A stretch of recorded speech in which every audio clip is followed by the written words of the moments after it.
Belajar yang benar ya kalian, biar nggak jadi beban negara. Web multimedia, asik loh.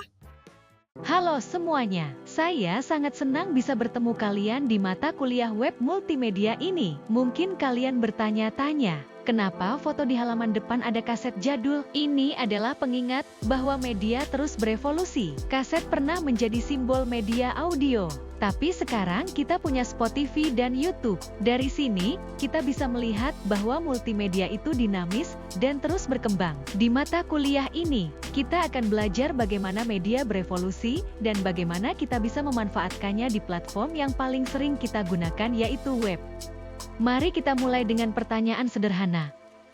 Apa yang kalian lakukan pagi ini? Coba angkat tangan siapa yang tadi pagi langsung cek notifikasi HP-nya, atau buka Instagram dan TikTok untuk lihat story. Mungkin ada yang dengerin podcast di Spotify, atau baca berita online yang disisipi video klip. Sadar atau tidak, semua aktivitas ini melibatkan multimedia. Ini menunjukkan bahwa multimedia bukan lagi sesuatu yang asing, tapi sudah menjadi bagian fundamental dari kehidupan sehari-hari kita.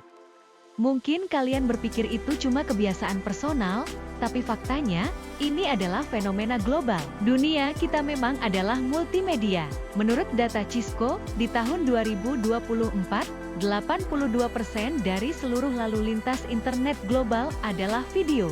Ini angka yang luar biasa, artinya sebagian besar data yang ditransfer dan kita konsumsi di internet berbentuk video. Selain itu, rata-rata orang menghabiskan 100 menit per hari hanya untuk menonton video online. Ini setara dengan 1 jam 40 menit. Data dari Statista ini menunjukkan betapa besar porsi waktu kita dihabiskan untuk konten visual. Ini bukan lagi sekadar tren, tapi sudah menjadi cara utama kita berinteraksi dan mengonsumsi informasi. Mungkin ada yang berpikir mata kuliah ini akan mengajarkan cara membuat software multimedia yang rumit. Tidak, ruang lingkup kita tidak sampai ke sana. Kita akan fokus pada konsep dan praktik sederhana untuk memahami dasar-dasar multimedia web. Kita akan menggunakan HTML, CSS, dan JavaScript, tapi kita tidak akan mulai dari nol. Asumsinya, kalian sudah memiliki dasar-dasar dari ketiganya. Tujuannya adalah kita bisa membuat sebuah prototipe multimedia yang fungsional dan sesuai dengan kaidah UI dan UX. Khusus untuk pertemuan pertama ini, kita akan fokus pada fondasi. Ada 3 pokok bahasan utama.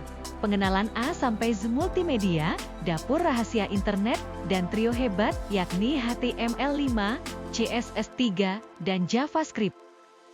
Secara harfiah, multimedia memang gabungan dari multi dan media. Itu artinya gabungan berbagai elemen seperti teks, gambar, suara, video, dan animasi. Tapi, secara praktiknya, definisi multimedia lebih dalam. Multimedia adalah kumpulan elemen yang bekerja sama untuk menciptakan sebuah pengalaman yang kaya dan interaktif. Poin kuncinya ada pada kata pengalaman. Bukan hanya sekadar menggabungkan elemen, tapi bagaimana interaksi dan sinergi antar media tersebut menciptakan makna dan dampak bagi pengguna. Perjalanan multimedia di web sangat menarik. Di era 1980-an, multimedia masih berupa barang langka dan mahal yang ada di CD-ROM dan Hyperchat. Lalu di 1990-an, internet muncul, tapi multimedia masih terbatas dan lambat karena keterbatasan teknologi. Tahun 2000-an, kita masuk ke era flash player yang sempat menjadi raja karena memungkinkan video dan animasi interaktif di web. Tapi flash punya banyak masalah, seperti keamanan dan ketergantungan pada plugin. Akhirnya, dari 2010-an hingga sekarang, HTML5, CSS3, dan JavaScript mengambil alih. Ketiganya adalah standar terbuka yang membuat web menjadi platform multimedia yang sesungguhnya. Untuk memahami peran multimedia, mari kita gunakan analogi sederhana, restoran digital. Kalian adalah pelanggan, klien browser yang datang ke restoran dan memesan. Pramusaji, protokol HTTP, adalah perantara yang membawa pesanan kalian ke dapur. Dapur, server, adalah tempat data-data website disiapkan. Nah, pesanan kalian yang berisi gambar, video, dan suara, itu adalah multimedia. Jadi, multimedia adalah inti dari data yang disajikan dari server ke browser kalian.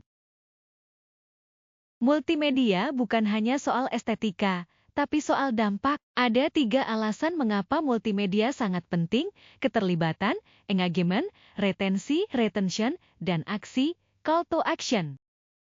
Sekarang kita masuk ke fondasi teknisnya, dimulai dari HTML5. Anggap HTML5 sebagai tulang punggung sebuah website. Fungsi utamanya adalah memberi struktur pada konten. Revolusi besar dari HTML5 adalah adanya tag semantik baru seperti video dan audio. Sebelum HTML5, kita harus mengandalkan plugin seperti Flash untuk memutar video, yang membuat website jadi berat dan tidak fleksibel. Dengan HTML5, kita bisa memutar video dan audio secara natif di browser. Ini contoh kode HTML5-nya. Kodenya sangat bersih dan mudah dibaca. Kita hanya perlu menambahkan tag video dan source untuk menentukan file video yang akan diputar. Atribut control secara otomatis akan menambahkan tombol-tombol dasar seperti play, pause, dan volume. Setelah ada strukturnya, kita perlu mempercantiknya. Disinilah peran CSS3, yang bisa dibilang sebagai jiwa dan gaya dari website. Fungsi utamanya adalah untuk mendekorasi, memberi warna, dan mengatur tata letak. Dengan CSS3, kita bisa memberikan tampilan yang modern pada video, seperti memberikan sudut yang melengkung atau menambahkan bayangan. CSS3 juga memungkinkan kita membuat desain yang responsif. Ini adalah contoh kode CSS3 untuk memberikan gaya pada video. Kita bisa melihat penggunaan border radius untuk membuat sudut video melengkung dan box shadow untuk memberikan efek bayangan. Hasilnya, tampilan video menjadi lebih profesional dan menarik. Terakhir, ada JavaScript. Ini adalah otak yang berpikir dari sebuah website. Fungsi utamanya adalah untuk memberikan interaktivitas dan logika. Tanpa JavaScript, website hanyalah dokumen statis yang tidak bisa berinteraksi dengan pengguna. JavaScript mengubah web dari sekadar dokumen menjadi aplikasi yang dinamis. Fakta menarik, lebih dari 97% website di dunia menggunakan JavaScript, membuatnya menjadi bahasa pemrograman web yang paling populer dan esensial. Mari kita lihat bagaimana JavaScript memberikan interaktivitas. Dalam contoh ini, kita menggunakan JavaScript untuk membuat tombol play pause custom. Kode ini akan mendeteksi klik pada tombol, lalu memeriksa status video. Jika video sedang paused, JavaScript akan memutarnya dan mengubah teks tombol menjadi pause. Sebaliknya, jika video sedang diputar, JavaScript akan menghentikannya dan mengubah teks tombol menjadi play. Ini adalah contoh sederhana dari kekuatan JavaScript dalam mengendalikan elemen multimedia.